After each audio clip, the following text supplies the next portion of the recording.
செம்பருத்தி செம்பருத்தி பூவ போல பெண்ணொருத்தி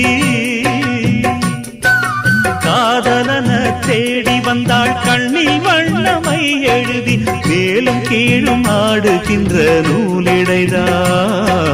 மீண்டும் மீண்டும் நான் படிக்கும் நூலகம்தான் நாளெல்லாம் மீண்டும் மீண்டும் நான் படிக்கும் நூலகம்தான்